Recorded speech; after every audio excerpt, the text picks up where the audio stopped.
प्यारे विद्यार्थियों, आप सभी को मेरा सादर नमस्कार। मैं डॉक्टर हरिभजन प्रियदर्शी आज आपके समक्ष 11वीं कक्षा के विद्यार्थियों के लिए सुभद्रा कुमारी चौहान द्वारा लिखी गई कविता ठुकरा दो या प्यार करो लेकर उपस्थित हुआ हूँ। प्यारे बच्चों, सुभद्रा कुमारी चौहान एक राष्ट्रभक्त कवित्री हुई हैं, जिन्होंने भारतवासी और नाविकों के अंतर्मन में देश प्रेम की जज्बात और भावना पैदा की है। इससे पूर्व हमने इसी राष्ट्रभक्त कवित्री द्वारा लिखी गई कविता वीरों का कैसा हो बसंत को पढ़ा था और आज हम पढ़ने जा रहे हैं ठुकरा दो या प्यार करो। लेकिन उससे पूर्व हम सभी कवित्री के जीवन के बारे में जान लें। इनका जीवन कैसे था, कहाँ शिक्षा प्राप्त की और जो ठुकरा दो या प्यार करो कविता ली गई है वो किस संग्रह से ली गई है। तो आओ हम अध्ययन करते हुए आगे बढ़ते हैं। प्यारे बच्चों, सुभद्रा कुमारी चौहान के जीवन वृत्त पर प्रकाश डालते हैं। सुभद्रा कुमारी चौहान का जन्म सन 1904 और निधन 1948 को हो गया था। हिंदी कवित्रियों में सुभद्रा कुमारी चौहान का प्रमुख स्थान है।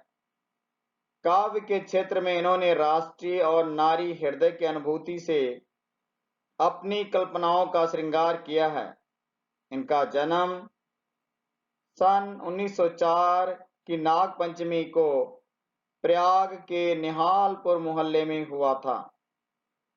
इनके पिता का नाम ठाकुर रामनाथ सिंह था। वह शिक्षा प्रेमी और उच्च विचार के व्यक्ति थे। इनके कुटुंब में शिक्षा पर उचित बल दिया जाता था। कुटुंब में कई ऐसे लोग थे जिन्हें उच्च शिक्षा प्राप्त की थी और वह उच्च पदों पर नियुक्त थे। इनकी प्रारंभिक शिक्षा प्रयाग में संपन्न हुई। इन्होंने क्रास्ट वेट गर्ल्स कॉलेज में शिक्षा प्राप्त की। इनका विवाह छात्रावास में ही खंडवा जिला के लक्ष्मण सिंह चौहान के साथ हुआ था। प्यारे बच्चों, आगे हम पढ़ते हैं। इनके हृदय की भांति इनकी कविताएं भी सरल और निर्मल भाव से मुक्त हैं। इनकी कविताओं के दो संग्रह विशेष रूप से उल्लेखनीय है, एक मुकुल और दूसरा चित्रधारा। इनकी कविताओं में देश प्रेम की भावना तथा वात्सल्य भाव का चित्रण मिलता है। विषय की दृष्टि से इनकी रचनाओं में बहुत ही परिपक्वता दिखाई देती है। प्यारे बच्चों, हम पढ़ते हैं पाठ परिचय। जो हम पाठ पढ़ने जा रहे हैं ठुकरा दो या प्यार करो, उसके बारे में थोड़ा सा जानकारी पहले हासिल करते हैं। इस संकलन में सुभद्रा कुमारी चौहान की दो प्रसिद्ध कविताएं वीरों का कैसा हो बसंत तथा ठुकरा दो या प्यार करो संकलित है। दोनों रचनाएं उनके संकलन मुकुल से हैं। धारा के कवियों का अभाव और लेखनी पर नियंत्रण खटकता है। दूसरी कविता जो आज हम पढ़ने जा रहे हैं ठुकरा दो या प्यार करो में सहज सरल निश्चल प्रेम की अभिव्यक्ति है। निष्कपट मन से, मन में कोई भेदभाव नहीं, अपने प्रिय को किस भोलेपन से आत्म समर्पण कर उसी पर सब कुछ छोड़ देता है कि ठुकरा दो या प्यार करो। कविता की भाषा शैली सहज व सरल है, कहीं माधुर्य गुण भी है, अनुप्रास, मानवीकरण, रूपक तथा कहीं कहीं विरोधाभास अलंकार का भी प्रयोग हुआ। तो प्यारे बच्चों, हमने पाठ परिचय पर चर्चा करते हुए आगे बढ़ते हैं। इनके द्वारा लिखी गई कविता ठुकरा दो या प्यार करो। देखो प्यारे बच्चे, सभी मंदिर में जाते हैं, अपनी अपनी भावनाएं लेकर जाते हैं, उसी पर प्रकाश डालती हुई कविता लिखती है सुभद्रा कुमारी चौहान। आपके समक्ष ये देखो छायाचित्र है, इसमें एक नारी है, एक उपासिका है जो मंदिर में जाती है और खाली हाथ जाती है, चढ़ाने के लिए कुछ नहीं लेके जाती। वास्तव में पूजा करने के लिए किसी सामग्री की जरूरत नहीं होती, मन के भाव की जरूरत होती है। परमात्मा देने वाला है, परमात्मा हमसे कभी कुछ मांगता नहीं प्यारे बच्चों। जब परमात्मा दाता है, देता है, फिर हमें उसको देने के लिए अपने पास कुछ नहीं है। बड़ा ही सहज और सरल भाव से देखो कवित्री उपासक के रूप में कैसे अपने मनोभाव को प्रकट करती है। देव तुम्हारे कई उपासक कई ढंग से आते हैं, सेवा में बहुमूल्य भेंट वे कई रंग की लाते हैं। कवित्री सुभद्रा कुमारी चौहान जी कहती हैं, हे परमात्मा, हे प्रभु, जो तुम्हारे उपासक हैं, तुम्हें पूजा करने वाले हैं, कई ढंग से कई प्रकार से आते हैं और तुम्हें चढ़ाने के लिए बहुत सारी कीमती, बहुमूल्य मतलब कीमती प्यारे बच्चों, कीमती भेंट तुम्हारे मंदिर में लाकर चढ़ाते हैं। कई रंग की, कई प्रकार की लाते हैं, अनेकों प्रकार की। तो ये पहला पद था। अब इसमें से जो प्रश्न बनता है उस पर हम चर्चा करते हैं। प्रस्तुत पद्यांश के आधार पर बताएं कि बहुमूल्य वस्तुएं चढ़ाने के लिए कौन लाता है? उपासक, पुजारी, दोनों, कोई नहीं।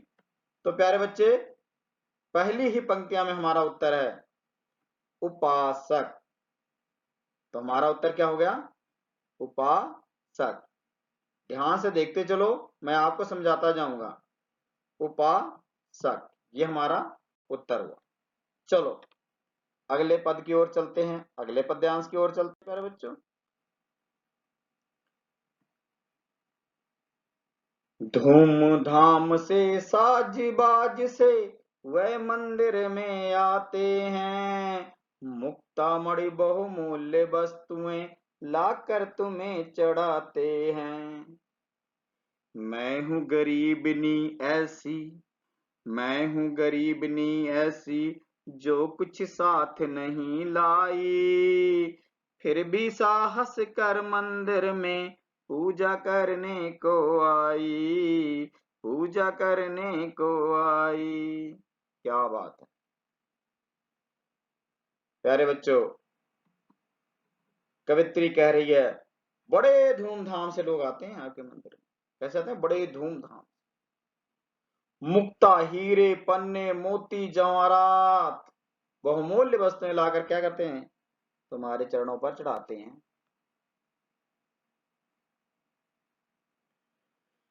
मैं ही हूं गरीबनी, मैं तो बहुत गरीबनी, मैं ही हूं गरीबनी ऐसी, जो कुछ साथ नहीं लाई। कवित्री कहती मैं बहुत गरीब नहीं हूं, मैं साथ में कुछ नहीं लेकर आई, फिर भी साहस कर मंदिर में पूजा करने को आई। फिर भी मैंने हिम्मत किया है और आपकी पूजा करने के लिए आपके मंदिर में आ गई हूं। क्या बात है, कितनी सुंदर पंक्तियां सुभद्रा कुमारी चौहान जी लिख रही हैं और अपने भाव को, निश्चल भावों को, निष्कपट मन के भावों को अभिव्यक्ति दे रही हैं। तो मुक्ता मणि का अर्थ होता है प्यारे बच्चों मोती और मणियां। अब प्रश्न बनता है अपने आप को गरीबनी कौन कह रही है, कवित्री, कवि, निर्धन व्यक्ति या मंदिर का पुजारी, कौन कह रहा है? तो प्रस्तुत पद्यांश की अभी आपको व्याख्या कराई, तो कौन कह रहा है? स्वयं कवित्री अपने आप को कह रही है, किसी और को नहीं कह रही है। तुम्हारा उत्तर होगा कौन सा प्यारे बच्चों? का। कौन सा उत्तर होगा? का उत्तर होगा। तो हमारा उत्तर हुआ का। ये देखो कौन सा, ये का हमारा उत्तर हुआ प्यारे बच्चों। कौन सा उत्तर हुआ? का। तो ध्यान रखना का हमारा उत्तर हो गया। आगे हम चले, समझ आ गया होगा। मुझे पूरी उम्मीद है कि सभी बच्चों को अच्छी तरह से प्रस्तुत पद्यांश समझ में आ गया होगा। तो हमारा ये का उत्तर हो गया। हम आगे चलते हैं। धूप दीप नैवेद्य नहीं है, धूप दीप नैवेद्य नहीं है। देखो प्यारे बच्चों, ये धूप है, ये दीपक है वास्तविक। तो कवित्री कह रही है ना तो मेरे पास धूप है जलाने के लिए, ना ही आपके सामने दीपक जलाने के लिए। झांकी का श्रृंगार नहीं है, हाय गले में पहनाने को फूलों का भी हार नहीं है। बनावटी भी आपके समक्ष है, छायाचित्र में उपस्थित है प्यारे बच्चों। ये धूप दीप है, जैसे मैंने आपको देखो धूप दिखाया, ये धूप है और ये रहा दीपक। कवित्री कहती है ना तो मेरे पास धूप है और ना ही मेरे पास दीपक है। इतना ही नहीं, गले में पहनाने के लिए, हे प्रभु आपके गले में पहनाने के लिए फूलों का भी हार नहीं है। तो आपके समक्ष उपस्थित है धूप दीप, नैवेद्य और फूलों का हार। नैवेद्य भोज्य पदार्थ जो किसी देवता को अर्पण किया जाए। तो प्यारे बच्चों, इसके जो प्रश्न उत्तर बनते हैं उस पर हम चर्चा करते हैं। ईश्वर के गले में पहनाने के लिए कवित्री के पास कौन सा हार नहीं है? फूलों का, हीरो का, सोने का, चांदी का आदि। तो प्यारे बच्चों कौन सा है? फूलों का भी हार नहीं। मतलब इतनी गरीब नहीं हूं कि मैं एक गले में आपके पहनाने के लिए फूल का हार भी नहीं ला पाई। चलो प्यारे बच्चों हम आगे चलते हैं। कैसे करूं कीर्तन, कैसे करूं कीर्तन, मेरे स्वर में माधुर नहीं है। मन का भाव प्रकट करने को, मन का भाव प्रकट करने को वाणी में चातुर्य नहीं है। मन का भाव प्रकट करने को वाणी में चातुर्य नहीं है। कवित्री सुभद्रा कुमारी चौहान जी कहती है, प्यारे बच्चों, मैं किस विधि से कीर्तन करूं, मैं किस विधि से, किस प्रकार से आपका भजन करूं, आपके गुणों का गुणगान करूं, मेरे स्वर में मिठास नहीं। मन का भाव प्रकट करने को, लोग बड़ी चतुराई से अपने मन के भाव को प्रकट करते हैं। प्यारे बच्चों, जब मंदिर में जाते हैं ना, तो पता क्या कहते हैं? हे परमपिता परमात्मा, बस आप इस बार मेरी मनोकामना पूर्ण कर देना, एक आखिरी मनोकामना। बस उसके बाद क्या है? उसके बाद कुछ नहीं है। उसके बाद दूसरी मनोकामना एक पूर्ण होगी। कितनी चतुराई से। तो कवित्री कहती है, मेरे वाणी में चातुर्य नहीं है। तो चातुर्य शब्द का क्या अर्थ हुआ प्यारे बच्चों? चतुराई। प्रस्तुत पद्यांश के आधार पर बताएं कि कवित्री के स्वर में क्या नहीं? माधुर्य, कड़वापन, दोनों नहीं, कोई नहीं। तो प्यारे, मेरे स्वर में है माधुर्य नहीं, कवित्री ये कह रही है। तो उत्तर देखो इसमें से कौन सा होगा प्यारे बच्चों? वो होगा का, माधुर्य।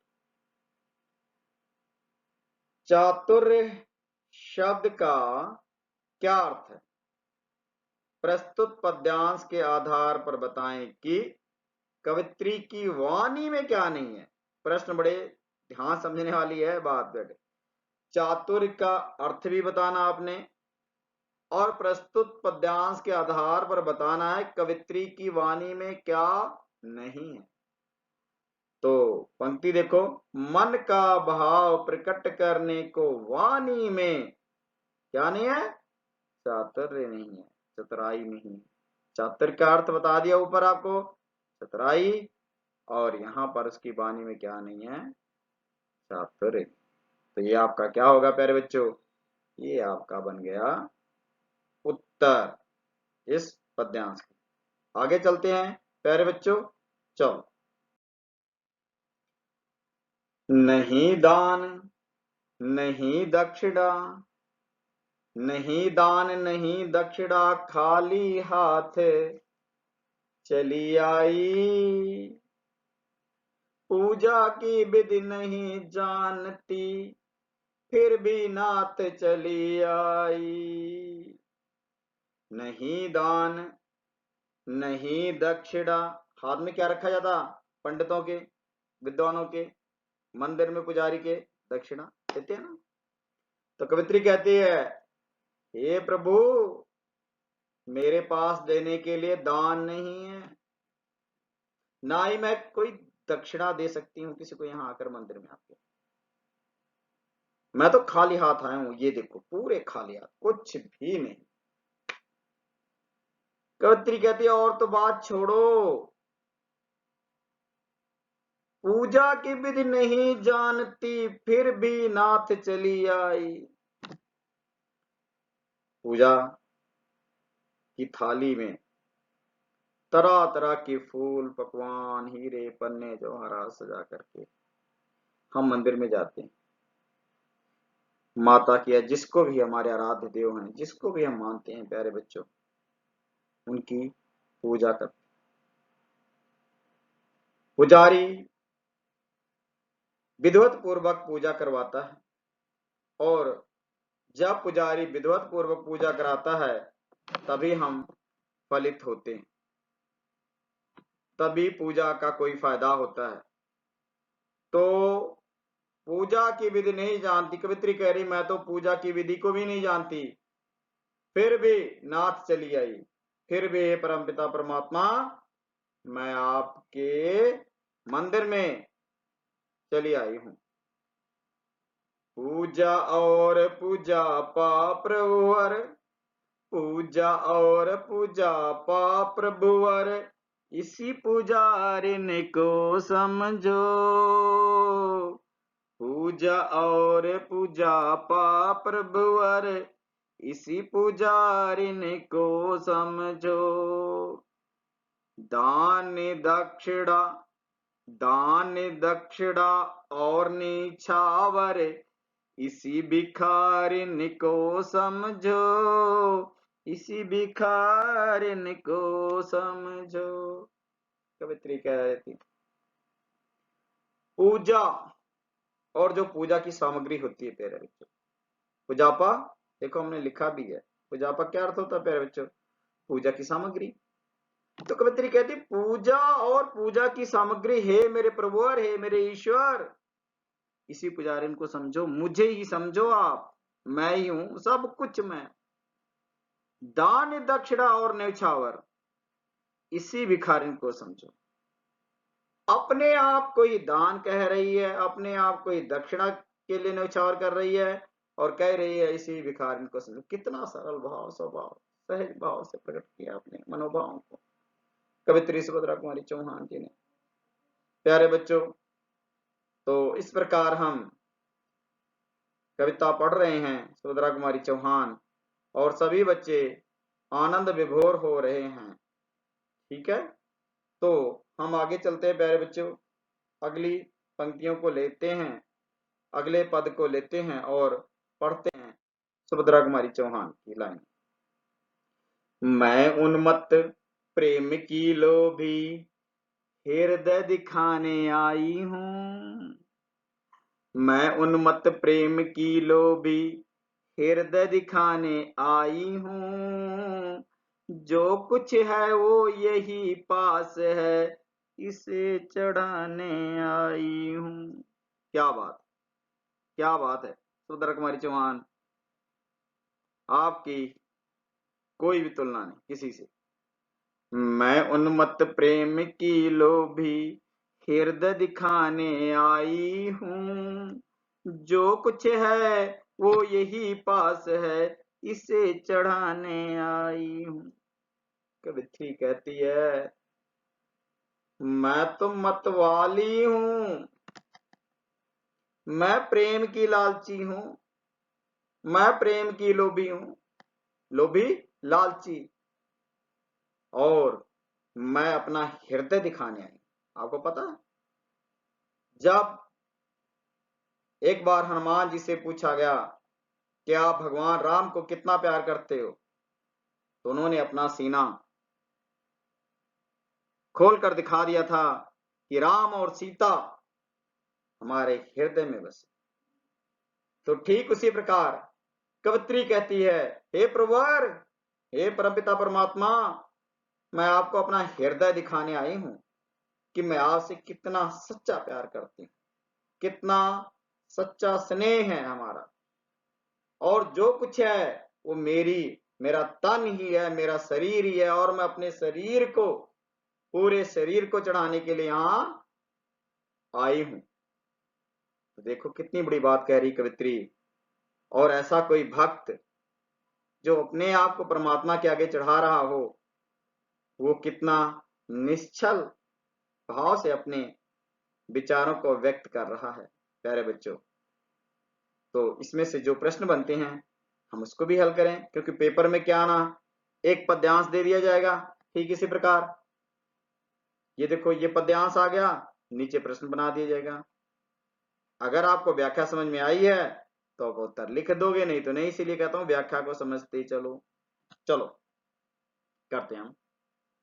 प्रस्तुत पद्यांश के आधार पर बताएं कि कवित्री किसकी लोभी है।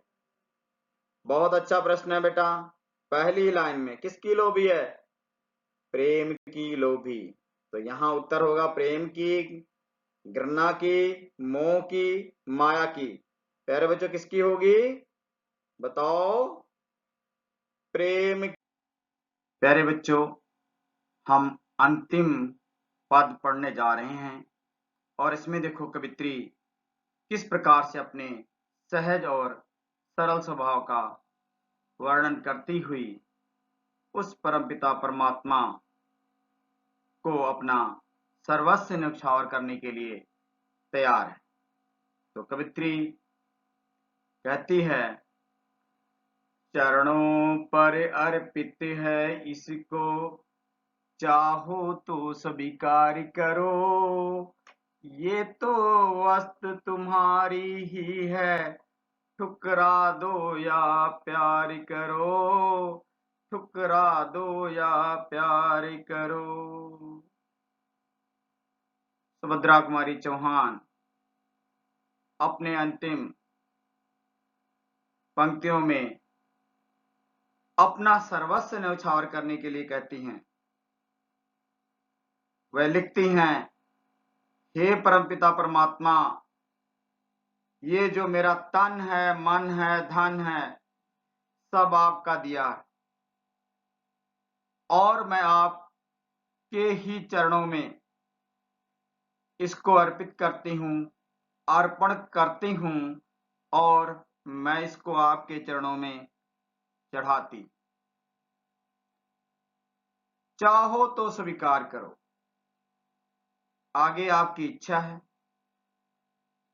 आपकी मर्जी है, आप मेरे इस शरीर को